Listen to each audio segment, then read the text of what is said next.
Hawaii has been shaken by the strong 4.7 deep earthquake we've had today. Quake swarm is hitting Kilauea Island, Big Island, Pahala, SO2 gas emissions, and inflating with magma. We have a huge 4.7 magnitude earthquake hitting Hawaii, and as you can see, the shake map shows the whole of the Hawaiian Islands has been shaking.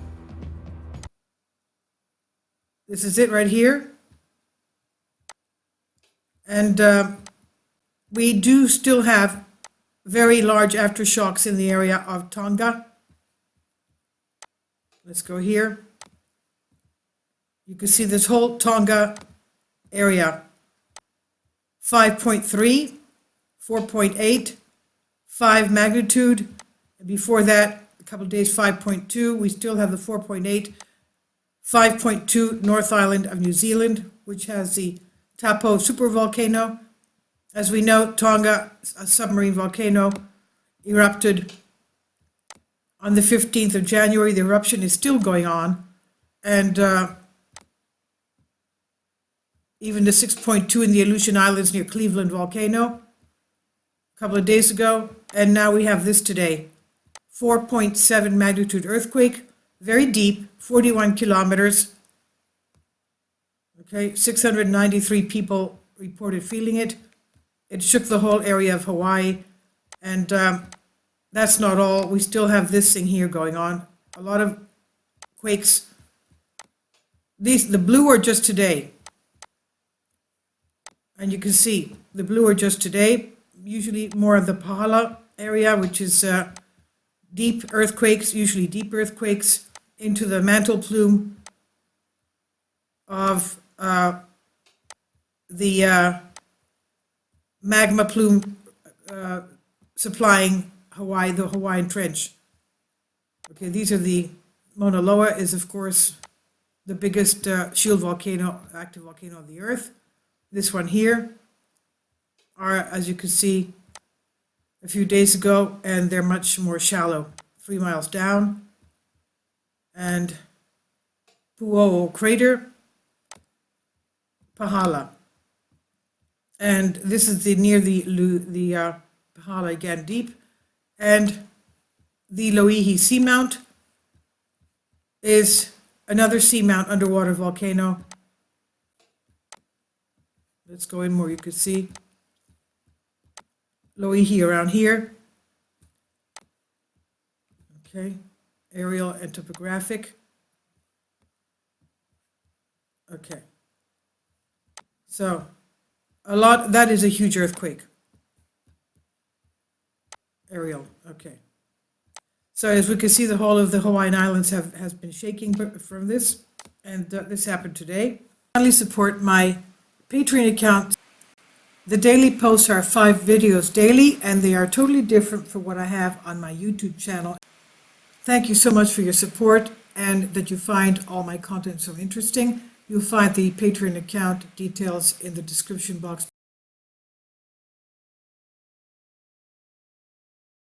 This is yesterday's update, and this does not include the 4.7 that we've had today and the earthquakes that we've had today. So this update was before the 4.7, right there, okay? And going back to this, the update from yesterday, the summit eruption of Kilauea volcano within Halimama crater is greatly diminished. Activity has been confined to small pond north of West Vent Cone. Since yesterday afternoon, lava input into the small pond has been intermittent, with several hours between short-lived periods of new lava input. I would imagine that after this 4.7 magnitude, hopefully they'll come out with another update, because where did this come from? And as we know, all these volcanoes, all these islands are volcanic islands. I wouldn't put it past the fact that because of the Southern Pacific Tonga submarine volcano eruption, a lot of these Pacific Plate volcanoes and faults have been affected. Now, going back to this, all recent lava activity has been confined to the crater. there are no indications of activity migrating elsewhere in Kilauea. Summit tilt meters recorded inflation starting around midnight, January 22nd, 23rd. So it is inflating, which continued until this morning. Since then, summit tilt meters recorded deflation, volcanic tremor associated with the eruption, as recorded by nearby seismometers, is steady and low, although still above pre-eruption background levels.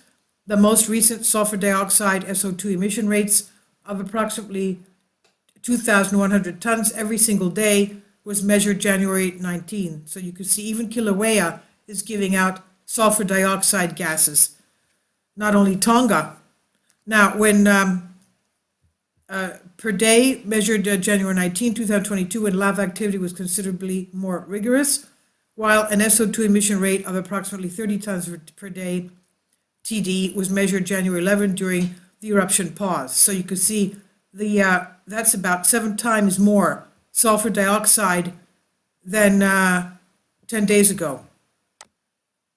Halimama lava lake observations over the past day. Lava lake activity has been confined to small pond north of the west vent cone. Yesterday morning, early afternoon, this small pond was active with constant new lava input and hot lava at the surface.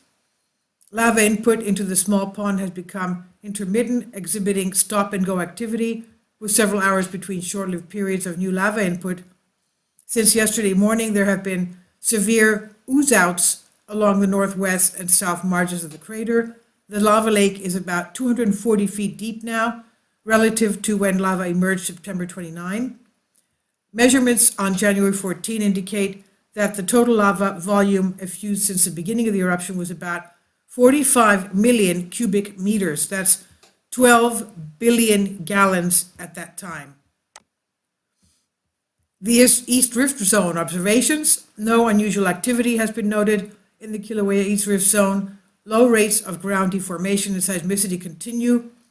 And all along the Southwest Rift Zone, SO2, sulfur dioxide, and hydrogen sulfide H2S emissions from Pu'o'o crater in the middle of the East Rift Zone are below instrumental detection levels when last measured January 7.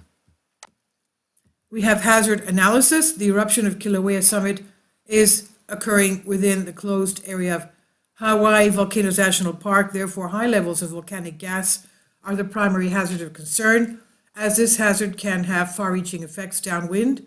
Large amounts of volcanic gas, primarily water vapor, carbon dioxide, sulfur dioxide, are continually released during eruptions at Kilauea volcano.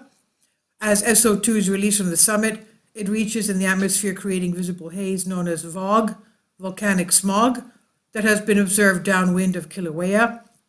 VOG creates the potential for airborne health hazards to residents and visitors, damages agricultural crops and other plants, and affects livestock as well. So also additional hazards are pellets hair, the other lightweight volcanic glass fragments from lava fountains that will fall downwind and dust the ground within a few hundred meters of the eruption fissure vent. Strong winds may waft lighter particles to greater distances. Residents should minimize exposure to these volcanic particles, which can cause skin and eye irritations.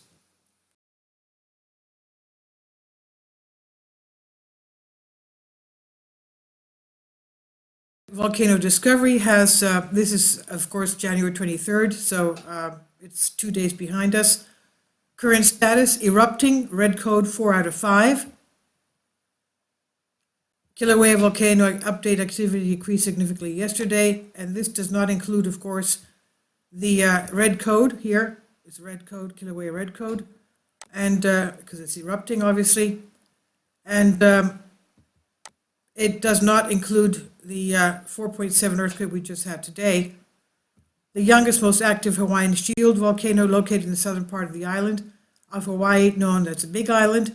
Hawaii is the southernmost of and largest of the island chain, which owes its existence to the very active Hawaiian hotspot. Kilauea volcano is near constantly erupting from vents on its summit caldera or rift zones. At present, Kilauea volcano is still having one of the most long-lived eruptions known on Earth, which started in 1983 on the eastern rift zone and has mainly been concentrated at the Pu'o vent.